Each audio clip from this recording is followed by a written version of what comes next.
ರಾಹುಲ್ ಗಾಂಧಿನೇ ಚೋರ್, ಅವರ ಖಾಂದಾನೇ ಚೋರ್. ಹೀಗಿದ್ದಾಗ ಮತಗಳು ಅನ್ನೋ ಬಗ್ಗೆ ಅವರು ಆರೋಪ ಮಾಡ್ತಾ ಇರೋದೆಲ್ಲವೂ ಕೂಡ ಶುದ್ಧ ಸುಳ್ಳು. ಇದನ್ನ ಒಪ್ಪಲಿಕ್ಕೆ ಸಾಧ್ಯವಿಲ್ಲ ಅಂತ ಛಲವಾದಿ ನಾರಾಯಣಸ್ವಾಮಿ ರಾಹುಲ್ ಗಾಂಧಿ ವಿರುದ್ಧ ವಾಗ್ದಾಳಿ ನಡೆಸಿದ್ದಾರೆ.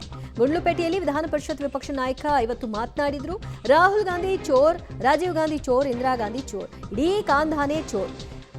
ಈ ಚೋರ್ಗಳೆಲ್ಲ ಸೇರಿ ಚೋರಿ ಮಾಡಲಾಗದ ಇವಿಎಂಗಳ ಮೇಲೆ ಆರೋಪವನ್ನ ಮಾಡ್ತಾ ಇದ್ದಾರೆ. ಚೋರಿ ಮಾಡಿ ಅಂಬೇಡ್ಕರ್ನ ಸೋಲಿಸಿದ್ದೆ ಈ ನಕಲಿ ಗಾಂಧಿ ಕುಟುಂಬ ಅಂತ ಕೂಡ ಹೇಳ್ತಂದಿದ್ದಾರೆ.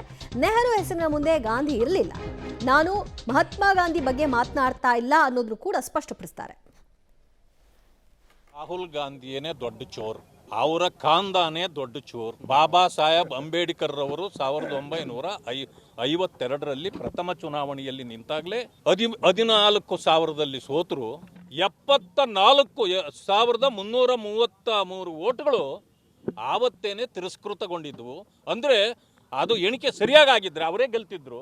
ಆದರೆ ಏನು ಮಾಡಿದ್ರು, ಅವ್ರನ್ನ ಸೋಲಿಸ್ಬೇಕು ಅನ್ನೋ ಕಾರಣಕ್ಕೆ ಅದನ್ನು ಕುಲಗೆಟ್ಟ ಮತಗಳು ಅಂತ ಮಾಡಿದರು. ಆ ಕಾರಣದಿಂದ ಆವತ್ತೇ ಚೋರು ಅವರು.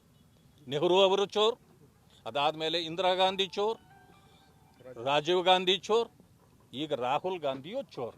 ಈ ಚೋರ್ಗಳೆಲ್ಲ ಚೋರ್ ಸೇರಿ ಇವತ್ತು ಏನೂ ಚೋರಿ ಮಾಡೋಕ್ಕಾಗದೇ ಇರತಕ್ಕಂಥ ಮಿಷಿನ್ಗಳು ಕೆಲಸ ಮಾಡ್ತಾ ಇದ್ದರೆ ಅದನ್ನು ಚೋರಿ ಅಂತಾರೆ. ಅದಕ್ಕೆ ಗಾಂಧಿ ಫ್ಯಾಮಿಲಿ ನಕಲಿ ಗಾಂಧಿ. ನಾನು ಆ ಗಾಂಧಿ ಬಗ್ಗೆ ನಾನು ಮಾತಾಡೋದಿಲ್ಲ, ಮಹಾತ್ಮ ಗಾಂಧಿ ಅವರು ಬೇರೆ, ಇದು ನಕಲಿ ಗಾಂಧಿಗಳು. ಈಗ ನೆಹರು ಅವರಿಗೆ ಗಾಂಧಿನೇ ಇರಲಿಲ್ಲ, ಅಲ್ಲಿಂದ ಆದಮೇಲೆ ಎಲ್ಲಿಂದ ಬಂತು ಗಾಂಧಿ ಇವರಿಗೆ? ಇದು ನಕಲಿ ಗಾಂಧಿ ಫ್ಯಾಮಿಲಿ ಇದೆಯಲ್ಲ.